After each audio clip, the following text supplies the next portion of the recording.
Well, you know, the #1 New Year's resolution every year is to do what? Lose weight, right? 38% of Americans vow to stick to the latest diet craze, but will they?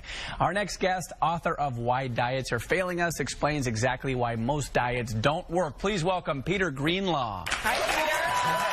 Happy New Year. Happy New Year. All right. Okay, so I have been dying to get you in this seat to ask you, why do you think diets don't work?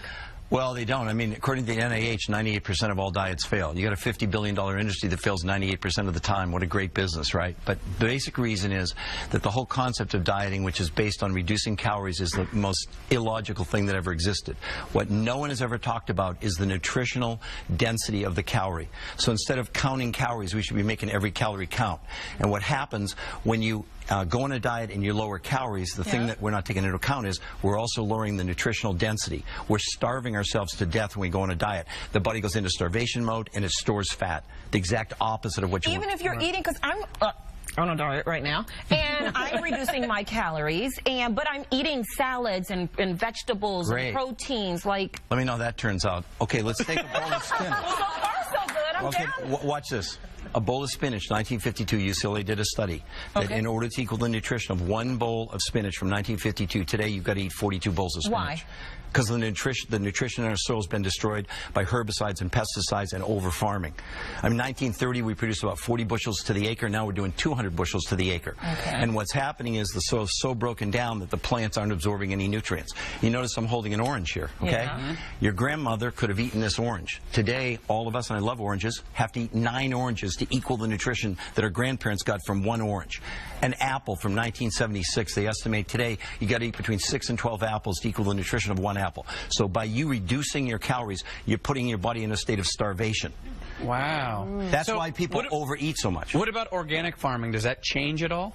202 studies last year, USA Today, proved that organic nutritionally is no different than regular food. Less pesticides and herbicides, but absolutely no difference. So the very thing that you're doing, and you may lose some weight, the one thing you're losing for sure is muscle mass.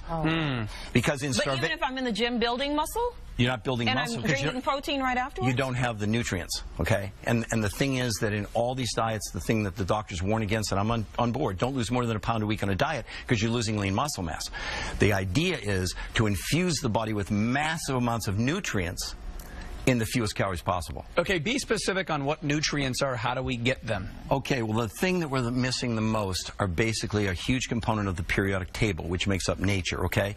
So you've all heard of iron and calcium and magnesium, but there's these trace elements, things like gold and silver and copper and zinc and molybdenum and boron and beryllium and even arsenic in tiny, tiny quantities that the human body needs in order to perform its functions. Well, we've destroyed those in the soils. As a matter of fact, a report to the U.S. Senate said 99% of the American people are deficient in these minerals, and any one of those can result in disease. And that report was done in 1936. So how do we get them then? Well, you have to go and find sources of these minerals. You need about 70, and the best organic you're getting 10 to 12.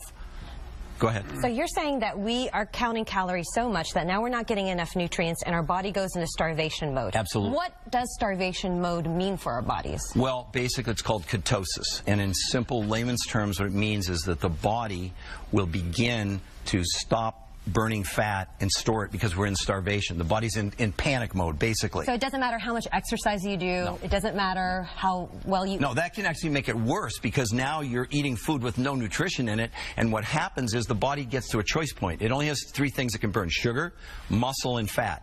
So what happens when you get in this depleted state, and that's why the doctors say don't lose more than a pound a week on a diet, because now you're going to begin to burn muscle mass, okay? Okay, so what do you say to those people? Okay, like, G, I'm just going to use this for an example. She's lost a lot of weight by just cutting her calories and exercising.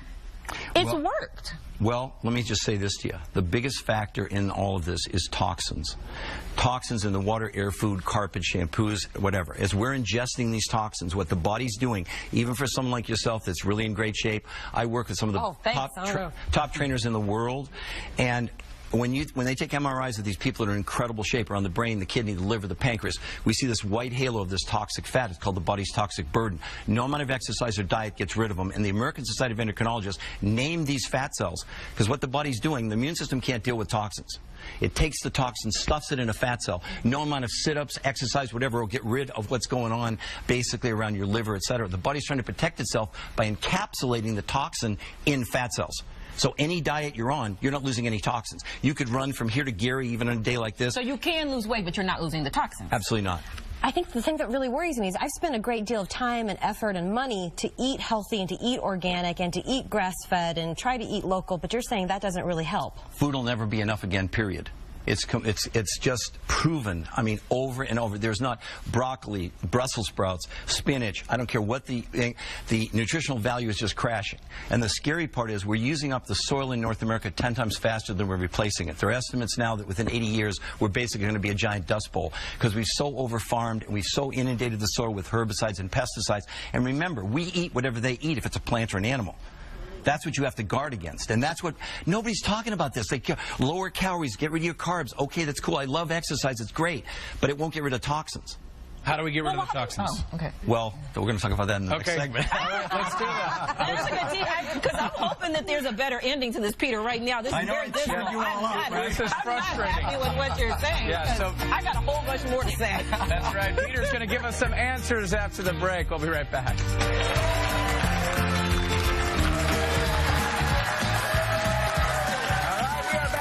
With author and health and wellness expert Peter Greenlaw. Now, before the break, you kept us hanging there about how are we going to get nutrients in our body since we can't get it from food alone. You said the body needs about 70 minerals, and you're only getting 10 of those from food. So how can we make up the difference? Well, there are sources that you can get them from, okay? There was a discovery made about 35 years ago, this huge open field deposit in Nevada, which had all the minerals. And you can go to a health food store and you can buy mineral supplements. As a matter of fact, most people don't understand. If you take vitamins and you don't take minerals, the only thing you're paying for is expensive urine. Right. A lot of doctors say that your body doesn't... You can't utilize vitamins without minerals, okay? It's the most overlooked thing. Minerals are called the spark plugs of life. They are the absolute cofactors for all the enzyme reactions in the human body. But what if you get the multi-pack? Isn't that in there? Vitamins, minerals, and everything? You might have 10. Yeah. So you might have 10 or 20, and you need 70. What minerals are essential? I mean... Well, beyond iron and calcium and magnesium, but like I said before, iron, you need gold and silver and zinc and copper and beryllium. So go to the store and get the mineral supplement. That's it? That's all we have to do? No, that's not all. That's, what else that's do we a have start. To do? Well, come on now, Peter, give us the information. Minerals. She's hard. So on top of the minerals, now we still have to eat, so we have to make all these calories count. Okay, so how do we make the calories count? So let's just start with the basics. The world's most perfect food is definitely mother's breast milk. Mother's breast milk is comprised 60% whey protein, 40% milk protein, okay? The finest protein in the world comes from New Zealand, where they use no herbicides, no pesticides. They're only grass-fed. They don't inject them with antibiotics, and they don't use pasteurization. And they don't do any of that anywhere here in the U.S.? It'd be very hard to find it. Right. We use pasteurization by law. We have to pasteurize, but the problem in pasteurization is you destroy the very thing in the protein you want, the amino acids, which are the building blocks of life, okay? Also in whey protein, it's very high in an amino acid called cysteine, which allows the body to make what I call toxin hunters that are capable of pulling these toxins apart and making them harmless so they can pass out the kidney and the liver. So this New Zealand whey protein is critical, but even the New Zealand protein lacks the minerals. So you still would add the minerals. In my book, I give you the recipe of what to do. But do we have to use the New Zealand whey protein? If I have some whey protein in my cabinet at home, can I use that whey protein? It would probably be undenatured whey protein. And when it's denatured, meaning it's used high heat, they've pulled the amino acids apart. Your body needs those amino acids to make muscle, for example. That's one of the reasons why people on diets typically they'll get all that loose skin, because what they're losing is muscle mass. They're not losing the fat, they're not building muscle. So it's a fundamental part of nature. Mother's breast milk, this 60% component of whey protein and this 40% component of milk protein, now add the minerals and add one other thing. You've all heard of probiotics, right? Which support gut health. Okay, well, that's not what you want. You want prebiotic fiber. What prebiotic fiber does, it manufactures the good flora in the gut. So instead of taking a supplement to make up for what we don't have, it's the body doing it, okay? So that's the first thing. The second thing that's critical that contains these powerful toxin hunters citrus is just the inner heart gel of the aloe vera plant, not the leaf. You'll go in the store and you'll see whole leaf aloe. Now, I'm from Colorado, so you have to be careful when it has a whole leaf on it. Yeah, right. But the whole leaf aloe, what happens is they crush up the whole plant. Well, in the inner heart gel of the aloe plant, technically it's called a polysaccharide, which is a toxin hunter capable of pulling the toxin apart. Okay, so what happens is when you grind up the whole plant, there's an enzyme in there that destroys the polysaccharides. Other than that, it's great stuff. So you need just the inner heart gel of the aloe plant, which is produced with what's called a high filtration process that doesn't destroy it. Okay, then you add the minerals also to the aloe vera drink. Now, on top of that, this is all in the drink? It's all in the drink. Okay. Yeah, so that's why, again, food will never be enough again. We're talking about, we're not processing here, we're enhancing what Mother Nature gave us, okay? What we're doing is giving back to food what was there 100 million years ago. Let me give you a new definition of food. Although it contains fats, carbs, and proteins, food's job is to carry genetic information to our genes. So when you're feeding your body not all the nutrients, the gene is not getting the complete message. Now, what do you do? The actual protocol. What do you consume? Basically, for a week or 4 or 5 days when you start, you have a shake from New Zealand for breakfast. You eat regular food for lunch, healthy food. Okay. Then you have a shake at night. So let's say you do that for 4 or 5 days or a week.